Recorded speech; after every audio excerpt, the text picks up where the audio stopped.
let's talk about singing a little bit. Obviously, you do a lot of singing, and I know that a lot of people that will listen to this will say, "Well, I don't sing. I can't sing. Can't carry a tune."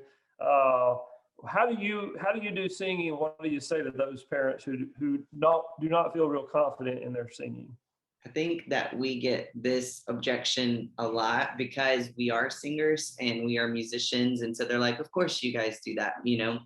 Um, what's funny to know is that we actually, while we sing professionally, we have not historically sung a lot in our home. So that was actually something we have had to grow into, is just making a point to sing in our home, because with a lot of these things, especially at first, one of the things that we encourage families in is it feels awkward at first to start doing these things in our homes, especially if you didn't do them as a kid. We didn't sing in our homes as kids. And so that was something you went somewhere else to do. Yeah. And so we talk a lot about like just pushing past to making this normal, because it's not normal at first.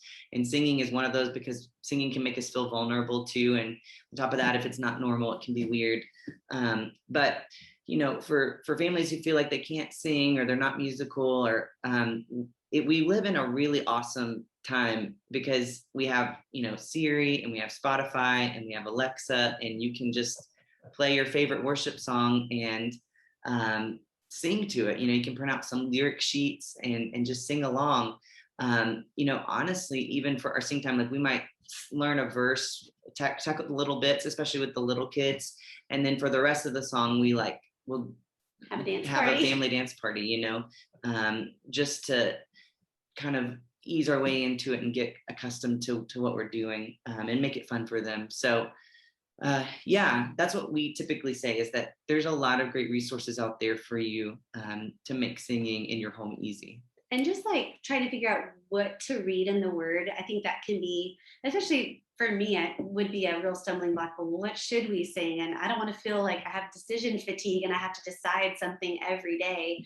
And so something that has worked really well for us and other families we know is to just go ahead, pick a song of the week.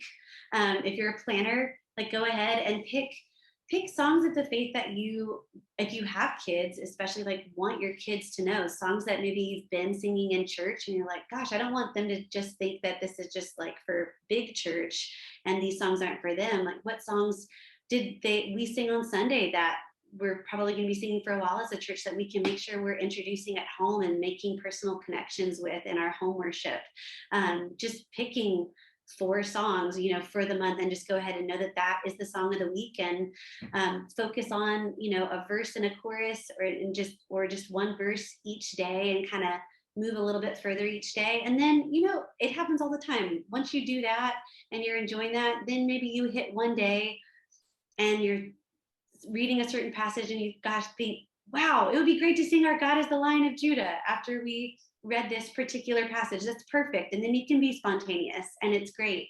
I would say we try to come up with a loose plan, and then if we feel so moved because of what we're doing in the Word or what we're learning just as a family, then we change the plan. Well, I totally agree. Some spontaneity is great, but having a loosely held plan is also a good idea, just because it keeps you moving forward, and you don't get to that point at designated time to say this is family worship and then be lost. I mean, it is good to have a little bit of a plan.